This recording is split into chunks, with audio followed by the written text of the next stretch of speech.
चलिए मित्रों, शुरू करते हैं हम अपना आज का करंट अफेयर। देखते हैं हमारी जितनी भी महत्वपूर्ण खबरें सब पे विस्तार से चर्चा और विश्लेषण करते हैं। तो हमारी पहली न्यूज है, संयुक्त राष्ट्र की रिपोर्ट में भारत की जेंडर रिस्पॉन्सिव बजटिंग की सराहना की गई। तो इस रिपोर्ट का शीर्षक charting new paths for gender equality and empowerment Asia Pacific regional report on बीजिंग+30 रिव्यू है। इस रिपोर्ट में रेखांकित किया गया है कि भारत ने जेंडर रिस्पॉन्सिव बजटिंग को अपनाकर संसाधनों के प्रभावी आवंटन के प्रति मजबूत प्रतिबद्धता दिखाई है। यह रिपोर्ट संयुक्त राष्ट्र एशिया प्रशांत आर्थिक और सामाजिक आयोग तथा यूएन वीमेन द्वारा प्रकाशित की गई है। जेंडर रिस्पॉन्सिव बजटिंग या जेंडर बजटिंग क्या होती है, तो वो देखते हैं। यह लैंगिक विषय को मुख्य धारा में लाने का एक साधन है। इसके तहत बजट बनाने की संपूर्ण प्रक्रिया में लैंगिक या जेंडर आधारित दृष्टिकोण को शामिल किया जाता है। यह कोई अलग बजट नहीं है और न ही यह महिलाओं और पुरुषों पर समान खर्च करने की बात करता है। ठीक है, देखते हैं भारत में जेंडर रिस्पॉन्सिव बजटिंग के विषय में। तो इसकी उत्पत्ति 2005 से 6 में वित्त मंत्रालय ने इसे शुरू किया था। बजट सत्र में सरकार द्वारा जेंडर बजट स्टेटमेंट प्रस्तुत किया जाता है। इसकी नोडल एजेंसी है महिला एवं बाल विकास मंत्रालय। इसके निम्नलिखित दो भाग हैं, भाग ए और भाग बी। तो भाग ए में ऐसी योजनाएं शामिल हैं जो विशेष रूप से महिलाओं के लिए धन आवंटित करती हैं, और भाग बी यह बजट का प्रमुख हिस्सा होता है। इसमें ऐसी योजनाएं शामिल होती हैं जिनमें महिलाओं के लिए कम से कम 30% धनराशि आवंटित की जाती है। उल्लेखनीय है कि भारत में जेंडर बजटिंग मिशन शक्ति की उप योजना सामर्थ्य के अंतर्गत आती है। ठीक है, अब बात करते हैं जेंडर रिस्पॉन्सिव बजटिंग के कार्यान्वयन में मुख्य चुनौतियां। तो महिलाओं को लाभ पहुंचाने वाले प्रमुख कार्यक्रमों को शामिल न किया जाना और जेंडर आधारित डेटा संग्रह में विशेषज्ञता का अभाव है आदि। ठीक है, अब देखते हैं जेंडर रिस्पॉन्सिव बजटिंग की दक्षता में सुधार के लिए संयुक्त राष्ट्र की इस रिपोर्ट में की गई मुख्य सिफारिशें। तो क्षेत्रक स्तर पर जेंडर रिस्पॉन्सिव बजटिंग संबंधी प्रयासों की गुणवत्ता बढ़ाने के लिए मजबूत निगरानी तंत्र स्थापित करना चाहिए। बजट संबंधी प्राथमिकता वाले चरण के दौरान जेंडर रिस्पॉन्सिव बजटिंग दृष्टिकोण को शामिल किया जाना चाहिए और राज्य सरकारों और स्थानीय सरकारों को भी जेंडर रिस्पॉन्सिव बजटिंग को अपनाने के लिए प्रोत्साहित करना चाहिए। ठीक है, बात करते हैं। दिल्ली सरकार ने खराब होती वायु गुणवत्ता के मद्देनजर क्लाउड सीडिंग के लिए केंद्र सरकार से अनुमति मांगी है। तो क्लाउड सीडिंग क्या है, तो पहले ये देखते हैं। यह कृत्रिम रूप से मौसम में अपेक्षित बदलाव करने की एक तकनीक है। इसके तहत सीडिंग एजेंट को हवा में स्प्रे करके बादलों को कृत्रिम रूप से संतृप्त किया जाता है, जिसके परिणाम स्वरूप वर्षा होती है। विधि की बात करें तो इसके तहत सर्वप्रथम विमान या हेलीकॉप्टर या जमीन आधारित जनरेटर की सहायता से मौसम का विश्लेषण करके वर्षा करने में सक्षम बादलों की पहचान की जाती है। इसके बाद सीडिंग एजेंट को इन बादलों में स्प्रे किया जाता है और सीडिंग पार्टिकल्स या कण जल की बड़ी बूंदों के निर्माण में मदद करते हैं। इसके परिणाम स्वरूप अंततः वर्षा होती है। ठीक है, इसमें उपयोग किए जाने वाले रसायन कौन से हैं, तो क्लाउड सीडिंग की प्रक्रिया शुरू करने के लिए बादलों में silver iodide, potassium iodide, sodium chloride या शुष्क बर्फ जैसे घटकों का स्प्रे किया जाता है। ये घटक सीडिंग एजेंट के रूप में कार्य करते हैं। ये घटक अतिरिक्त नाभिक का निर्माण करते हैं जिस पर बादलों की नमी एकत्रित होने लगती है। समय के साथ इनका आकार बढ़ने लगता है और अधिक बूंदों का निर्माण भी होता जाता है। ठीक है, अब बात करते हैं क्लाउड सीडिंग के प्रकार। तो उसके निम्नलिखित दो प्रकार हैं। पहला है हाइग्रोस्कोपिक क्लाउड सीडिंग और दूसरा है ग्लेशियोजेनिक क्लाउड सीडिंग। तो अगर हाइग्रोस्कोपिक क्लाउड सीडिंग की बात करें तो तरल बादलों में बूंदों के विलय को तेज करता है ये, और इसके तहत बादलों के निचले हिस्सों में फ्लेयर्स या विस्फोटकों के माध्यम से सीडिंग एजेंट्स या पार्टिकल्स को पहुंचाया जाता है। ठीक है, बात करते हैं जलवायु परिवर्तन के समाधान के रूप में क्लाउड सीडिंग के विषय में। तो पक्ष में तर्क इसके देखते हैं। पहले तो वर्तमान मौसम की स्थिति को नियंत्रित करती है। यह जलवाष्प को नियंत्रित करती है और ओलावृष्टि और तूफान से होने वाले नुकसान को रोकती है। सर्दियों में बर्फबारी को बढ़ाती है आदि। ठीक है, नेक्स्ट है प्राकृतिक जलापूर्ति को बढ़ाती है। तो शुष्क क्षेत्रों को अधिक रहने योग्य बनाने में मदद करती है और स्थानीय समुदाय को समर्थन प्रदान करती है। नेक्स्ट है वायु प्रदूषकों को नियंत्रित करने में मदद मिलती है इससे। तो कृत्रिम वर्षा वातावरण में धूल, धुएं और रसायनों सहित प्रदूषकों की सांद्रता को कम करने में सहायता कर सकती है। साथ ही वनाग्नि को नियंत्रित करने में भी मदद कर सकती है। कृषि को लाभ, तो ये फसलों को सही समय पर नमी प्रदान करती है। विपक्ष में तर्क देखते हैं इसके। तो अनुसंधान का अभाव, प्रदूषण के समाधान के रूप में इसकी प्रभावशीलता साबित करने के लिए पर्याप्त डेटा का अभाव है, जैसा कि दिल्ली के मामले में देखा गया था। उपयुक्तता, तो कृत्रिम वर्षा के लिए आर्द्रता युक्त बादलों की उपस्थिति की आवश्यक होती है, क्योंकि सभी तरह के बादल सीडिंग के उपयुक्त नहीं होते हैं। उपयोग किए जाने वाले रसायनों का प्रभाव, तो कृत्रिम वर्षा के लिए सबसे अधिक सिल्वर आयोडाइड को वरीयता दी जाती है, जो बाद में आयोडिज्म पैदा करता है। आयोडिज्म आयोडीन विषाक्तता का एक प्रकार है। यह स्थलीय और जलीय जीवन के लिए विषाक्त साबित हो सकता है। आर्थिक व्यवहार्यता, तो इसकी लागत लगभग 1 लाख रुपए प्रति वर्ग किलोमीटर आती है। ठीक है, निष्कर्ष देखते हैं। तो क्लाउड सीडिंग पर अनुसंधान करने के अलावा अन्य प्रकृति आधारित तथा निर्माण आधारित समाधानों की खोज की जा सकती है। ठीक है, हमने निष्कर्ष की बात की। अब देखते हैं अगली न्यूज जो है, केंद्रीय पतन पोत परिवहन और जलमार्ग मंत्री के अनुसार चेन्नई व्लादिवोस्तोक पूर्वी समुद्री गलियारे का परिचालन शुरू हुआ। तो इसे पूर्वी समुद्री गलियारा के नाम से भी जाना जाता है। इससे भारत और रूस के बीच समुद्री संबंधों को बढ़ावा मिलेगा। देखते हैं इसके विषय में। तो इसका विचार 2019 में रूस के व्लादिवोस्तोक में पूर्वी आर्थिक मंच की बैठक के दौरान प्रस्तुत किया गया था। इसका उद्देश्य पूर्वोत्तर एशिया से होकर भारतीय पतन चेन्नई और रूस के व्लादिवोस्तोक के बीच समुद्री मार्ग विकसित करना है, और इस समुद्री मार्ग की लंबाई 10,300 किलोमीटर है। यह मलक्का जलदमरू मध्य, दक्षिण चीन सागर, जापान सागर आदि से होकर गुजरता है। ठीक है, इस कॉरिडोर का महत्व देखते हैं। तो लॉजिस्टिक की लागत में कमी, इससे परिवहन के समय में लगभग 16 दिनों की कमी होगी और दूरी में लगभग 40% तक की कमी आएगी। वर्तमान में मुंबई और सेंट पीटर्सबर्ग के बीच स्वेज नहर के माध्यम से माल आवाजाही में लगभग 40 दिन का समय लगता है और लगभग 16,066 किलोमीटर की दूरी तय करनी पड़ती है। भारत के समुद्री क्षेत्र को बढ़ावा देना, तो यह क्षेत्र देश के व्यापार का मात्रा के हिसाब से लगभग 95% और मूल्य के हिसाब से 70% व्यापार संभालता है। यह मैरीटाइम इंडिया विजन 2030 में योगदान करता है, जिसमें समुद्री क्षेत्र के सभी क्षेत्रों से 150 से अधिक पहले शामिल हैं। चीन के प्रभुत्व से निपटना, तो यह समुद्री मार्ग दक्षिण चीन सागर से भी होकर गुजरता है। व्लादिवोस्तोक रूस चीन सीमा से थोड़ी दूरी पर स्थित है। भारत की एक्ट फॉर ईस्ट नीति को बढ़ावा, तो यह भारत को रूसी संसाधनों तक बेहतर पहुंच प्रदान करता है और पैसिफिक ट्रेड नेटवर्क में भारत की स्थिति को मजबूत भी करता है। ठीक है, अब बात करते हैं अन्य महत्वपूर्ण समुद्री गलियारे के विषय में। तो भारत मध्य पूर्व यूरोप आर्थिक गलियारा, इसकी घोषणा 2023 में नई दिल्ली में आयोजित G20 लीडर्स शिखर सम्मेलन में की गई थी। यह एशिया, यूरोप और मध्य पूर्व को आपस में जोड़ता है। अंतर्राष्ट्रीय उत्तर दक्षिण परिवहन गलियारा, तो इस परिवहन गलियारे के निर्माण का विचार पहली बार वर्ष 2000 में प्रस्तुत किया गया था और इसका उद्देश्य रूस के बाल्टिक सागर तक को ईरान के माध्यम से अरब सागर में भारत के पश्चिमी बंदरगाहों से जोड़ना है। ठीक है, बात की हमने समुद्री गलियारों के विषय में। बात करते हैं। दूसरा भारत कैरिकॉम शिखर सम्मेलन गुयाना में संपन्न हुआ। तो भारत और कैरिबियाई समुदाय के बीच संबंधों को मजबूत करने के लिए भारत ने 7 प्रमुख स्तंभों का प्रस्ताव प्रस्तुत किया है। तो देखते हैं, भारत द्वारा प्रस्तावित 7 स्तंभों का संक्षिप्त नाम CARICOM ही है। ये स्तंभ है: क्षमता निर्माण C, कृषि और खाद्य सुरक्षा A, नवीकरणीय ऊर्जा व जलवायु परिवर्तन R, नवाचार प्रौद्योगिकी और व्यापार I, क्रिकेट और संस्कृति C, महासागर अर्थव्यवस्था O तथा चिकित्सा और स्वास्थ्य देखभाल M। ठीक है, तो पहला भारत कैरिकॉम शिखर सम्मेलन 2019 में आयोजित किया गया था। कैरिकॉम के विषय में देखते हैं। तो ये 1973 में स्थापित एक क्षेत्रीय संगठन है। इसका उद्देश्य कैरिबियन देशों के बीच आर्थिक एकीकरण और सहयोग को बढ़ावा देना है। इसमें 15 सदस्य देश हैं और 6 एसोसिएट सदस्य हैं।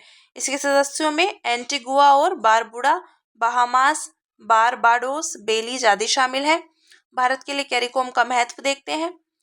तो बहुपक्षीय मंचों पर भारत का समर्थन, एंटीगुआ और बारबुडा जैसे कैरिकॉम के सदस्य देश अंतर्राष्ट्रीय मंचों पर भारत के पक्ष का समर्थन करते हैं, जैसे संयुक्त राष्ट्र सुरक्षा परिषद में भारत की स्थायी सदस्यता का समर्थन। साउथ साउथ कोऑपरेशन, तो कैरिकॉम के सदस्य देशों ने भारत द्वारा आयोजित तीसरे वॉइस ऑफ ग्लोबल साउथ शिखर सम्मेलन 2024 में भाग लिया था। रक्षा निर्यात की बात करें तो उदाहरण के लिए हाल ही में हिंदुस्तान एरोनॉटिक्स लिमिटेड HAL ने गुयाना को 2 डोर्नियर 228 विमान निर्यात किए थे।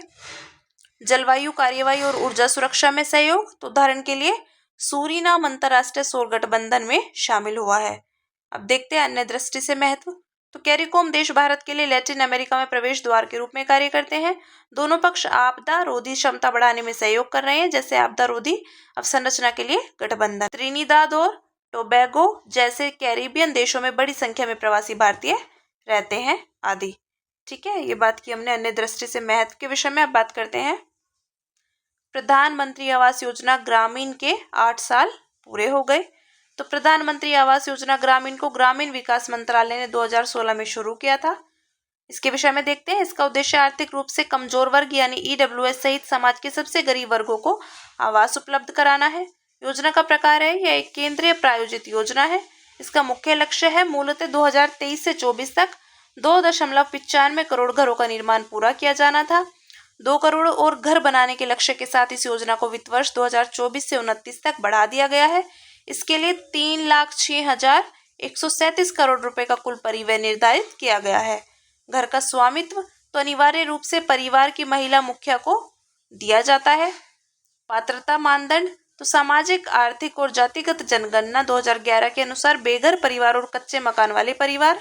लाभार्थियों का चयन तो SECC ग्राम सभा और जियो टैगिंग के माध्यम से 3 चरणीय सत्यापन किया जाता है। सहायता की बात करें तो मैदानी क्षेत्रों में 1.20 लाख रुपए तथा पूर्वोत्तर क्षेत्र के राज्यों और पहाड़ी राज्यों जिसमें आते हैं हिमाचल प्रदेश, उत्तराखंड, केंद्र शासित प्रदेश, जम्मू कश्मीर एवं लद्दाख में 1.30 लाख रुपए। पात्र लाभार्थियों को 3% की घटती ब्याज दर पर 70,000 रुपए तक का ऋण उपलब्ध है और स्वच्छ भारत मिशन ग्रामीण के अंतर्गत शौचालयों के लिए 12,000 रुपए दिए जाते हैं। ठीक है। अन्य योजनाओं के साथ समन्वय तो प्रधानमंत्री उज्ज्वला योजना के तहत LPG कनेक्शन, जल जीवन मिशन के तहत सुरक्षित पेयजल की उपलब्धता जैसी बुनियादी सुविधाएं प्रदान की जाती हैं। पात्र परिवार ग्रामीण राजमिस्त्री प्रशिक्षण के तहत अकुशल श्रमिक के रूप में 95 दिनों का रोजगार प्राप्त कर सकते हैं। ठीक है। अब देखते हैं प्रधानमंत्री आवास योजना ग्रामीण के अंतर्गत प्रगति। तो वर्तमान स्थिति की बात करें तो स्वीकृत 3.21 करोड़ घरों में से नवंबर 2024 तक 2.67 करोड़ घर पूरे हो चुके हैं। महिला सशक्तिकरण तो स्वीकृत घरों में से 74% का स्वामित्व पूरी तरह से या संयुक्त रूप से महिलाओं के पास है और कौशल विकास तो लगभग 3 लाख ग्रामीण राजमिस्त्रियों को प्रशिक्षित किया गया है। ठीक है। तो ये बात की हमने प्रधानमंत्री आवास योजना ग्रामीण के अंतर्गत प्रगति के विषय में। अब बात करते हैं यूनिसेफ ने state of the world children 2024 report जारी की। तो यूनिसेफ ने अपनी इस फ्लैगशिप रिपोर्ट में जनसांख्यिकीय बदलाव, जलवायु संकट और फ्रंटियर टेक्नोलॉजीज नामक 3 वैश्विक मेगा ट्रेंड्स को रेखांकित किया है। ये मेगा ट्रेंड समाज में कई प्रभाव पैदा कर सकते हैं जिनसे असमानता, प्रवासन और शहरीकरण की दशा व दिशा प्रभावित होगी। तो रिपोर्ट के मुख्य बिंदुओं पर एक नजर डालते हैं। जनसांख्यिकीय बदलाव, विश्व में बच्चों की जनसंख्या 2050 तक लगभग 2.3 बिलियन पर पहुंचकर स्थिर हो जाने का अनुमान है।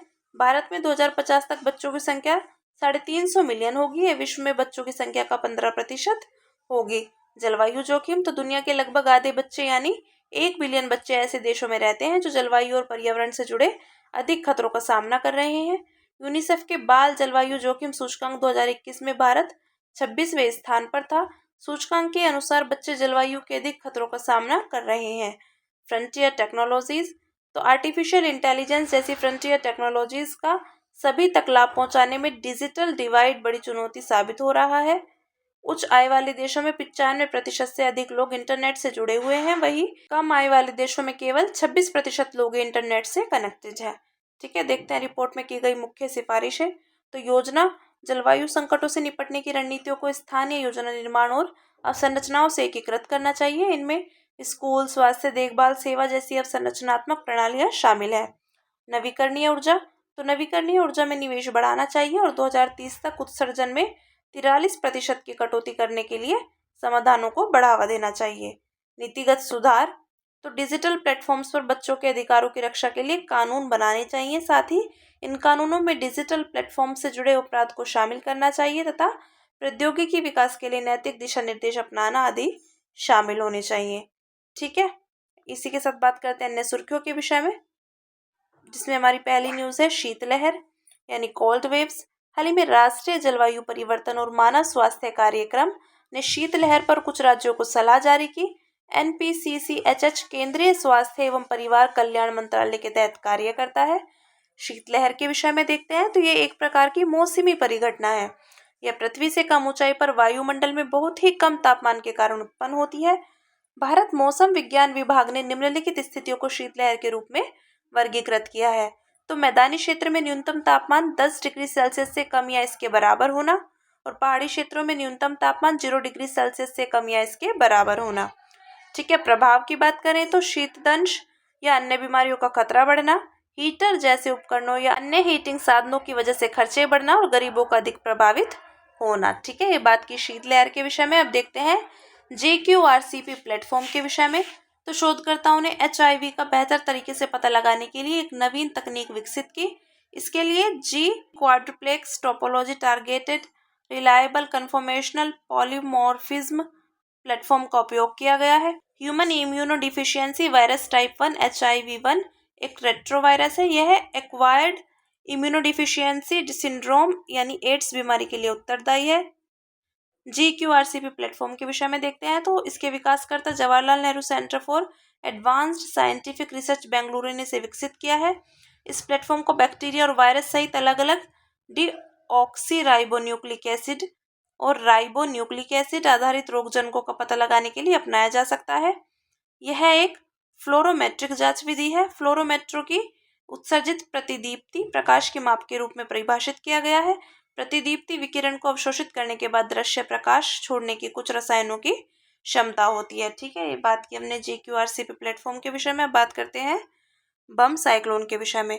तो हाल ही में उत्तर पश्चिमी संयुक्त राज्य अमेरिका और पश्चिमी कनाडा में बम साइक्लोन ने दस्तक दी। इसके विषय में देखते हैं। इसे बम जेनेसिस भी कहा जाता है। यह मध्य अक्षांशीय चक्रवात और कम दबाव वाला क्षेत्र है।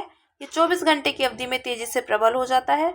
24 घंटे में इसके केंद्र में वायु दाब में कम से कम 24 मिलीबार तक की गिरावट दर्ज की जाती है। इनमें से अधिकतर चक्रवात समुद्र के ऊपर उत्पन्न होते हैं। ये उष्णकटिबंधीय या गैर उष्णकटिबंधीय चक्रवात हो सकते हैं।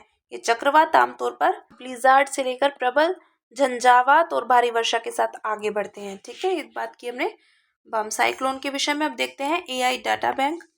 तो केंद्रीय विज्ञान और प्रौद्योगिकी मंत्रालय ने भारत का पहला artificial intelligence data bank launch किया। इसके विषय में देखते हैं।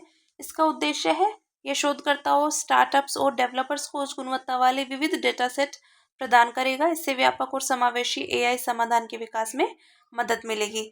यह सैटेलाइट, ड्रोन और इंटरनेट ऑफ थिंग्स से प्राप्त डेटा का रियल टाइम विश्लेषण प्रदान करेगा। इससे राष्ट्रीय सुरक्षा सुनिश्चित होगी।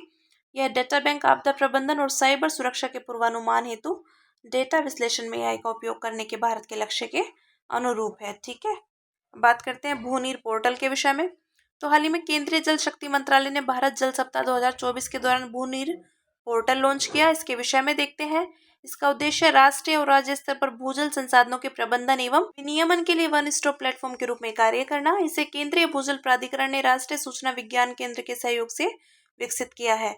CGWA का गठन पर्यावरण अधिनियम 1986 के तहत किया गया है। इसका उद्देश्य देश में भूजल संसाधनों के विकास और प्रबंधन को विनियमित व नियंत्रित करना है। ठीक है, अब बात करते हैं डॉपलर रडार के विषय में। तो हाल ही में उपभोक्ता कार्य विभाग ने लीगल मेट्रोलॉजी नियम 2011 के तहत वाहनों की गति मापने के लिए माइक्रोवेव डॉपलर रडार उपकरण हेतु मसौदा नियम जारी किए। डॉपलर रडार के विषय में देखते हैं। जो रडार के सबसे महत्वपूर्ण प्रकारों में से एक है। यह रडार किसी ऑब्जेक्ट की अवस्थिति, गति और दूरी को निर्धारित करने के लिए डॉपलर प्रभाव का उपयोग करता है।